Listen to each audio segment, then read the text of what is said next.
j'ai tendance à toujours être incroyablement positif, moi, pour l'avenir. J'aimerais bien que la vie d'avant elle revienne exactement comme avant. Donc moi, c'est une maladie que j'ai vécue de l'intérieur, avec laquelle j'ai traversé plusieurs étapes différentes. Et donc j'ai presque l'impression qu'à chaque confinement, je me relance dans un nouveau projet. C'était vraiment un mood à l'arrêt. De toute façon, il va falloir apprendre à vivre avec ce virus. Le premier confinement était très cool, parce que c'était nouveau, on ne savait pas trop ce qu'on... Franchement, j'ai l'impression d'être plus confinée qu'au premier confinement. Je crois en ça, effectivement, que ce sont les jeunes qui vont nous éduquer et ils le font déjà. Okay. Alors, comment j'ai vécu cette période depuis le Covid? Alors, je pense que c'est comme ça, vraiment. En tout cas, moi, ça m'a vraiment permis de me poser et de me concentrer vraiment à fond sur mon projet d'application et de méthode d'enseignement du piano. Non, j'ai pas mal dessiné, j'ai pas mal démarché aussi artistiquement parlant, parce que finalement, vu que rien ne se passe, il faut quand même trouver une solution de se faire connaître malgré tout. Écoutez, pour nous, elle n'est pas dramatique pour l'instant, parce qu'on a des aides, on navigue un peu à vue, tout de suite, là, on ne sait pas. Hein. Moi, je suis hyper active, je suis très obsessionnelle, donc si je fais rien, je deviens ouf. Je pense que d'un côté, on sera quand même obligé de vivre avec, donc peut-être à l'avenir, tout s'arrangera. Je pense que oui, on va faire avec. Après, il y a quand même un minimum d'espoir avec les vaccins maintenant. Mais on se rend compte qu'on va quand même devoir s'habituer puisqu'il y a une pandémie, mais ce sera sûrement pas la dernière. La scène, la scène, ça manque. Effectivement, de voir tous ces grandes pièces vides, j'avais l'habitude de venir déjà et c'est souvent plein quand même. Surtout quand il y a des sorties scolaires, etc. C'est plein de bruit, plein de vie et c'est magnifique mais en même temps troublant. Les œuvres sont peut-être contentes aussi un peu, peut-être de souffler de ce va-et-vient des gens. Instagram. Et j'ai trouvé qu'il y avait des clichés qui étaient très délicats, très intéressants, très beaux, et il les avait fait tous ces clichés pendant la période de confinement.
shadows as a child. You'll never know how it feels to be the one who's left behind.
Ta bouche qui me sourit, je veux la chaleur des amis. On veut la fraîcheur de la bière qui coule les soirs de concert. On veut des pieds qui collent par terre, on veut du son dans nos artères.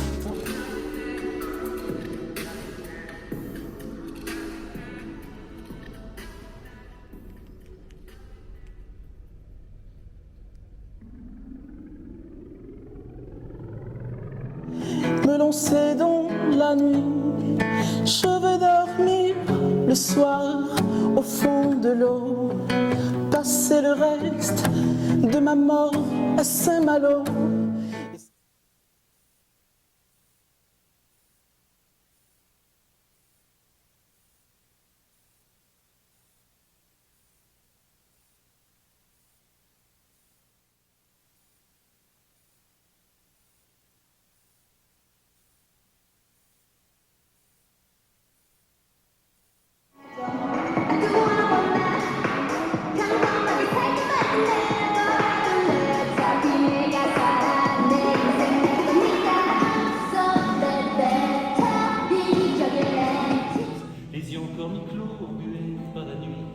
Je connais ce tableau, je connais cette envie, et je connais aussi une triste mélodie, le réveil qui susurre que la fête est finie.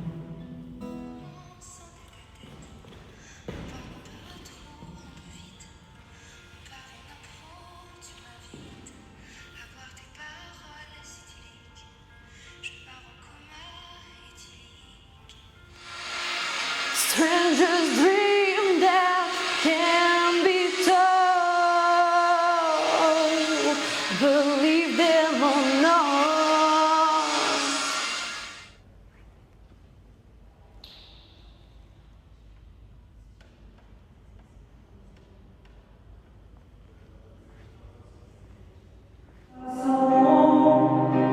Elle vit la vie en insouciance, elle a confiance, elle va et chante cette chanson. J'envie sa vie, elle est.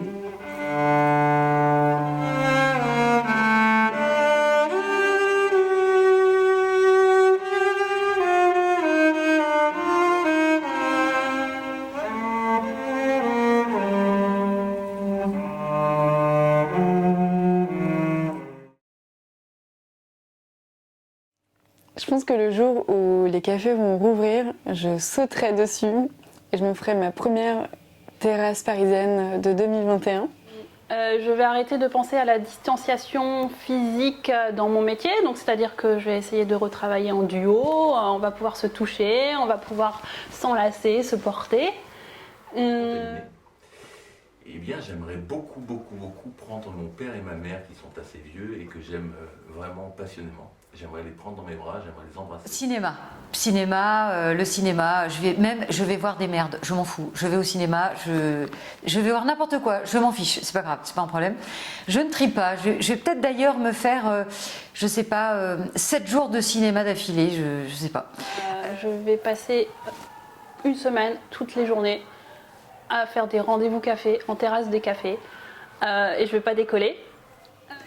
J'aimerais vraiment refaire une terrasse, par exemple, sur la Seine. Et oui, je pense que dès que ça va rouvrir, on va foncer avec des copines pour en profiter. La première chose que je vais faire en me précipitant, c'est aller très loin, le plus loin possible, je sais pas, l'Australie, le Japon, voyager, prendre l'air, voir autre chose que le béton parisien. Ça, c'est vraiment la première chose. Ça, je m'inquiète pas vraiment parce que je sais que là, on est dans une génération aussi où on sait rebondir.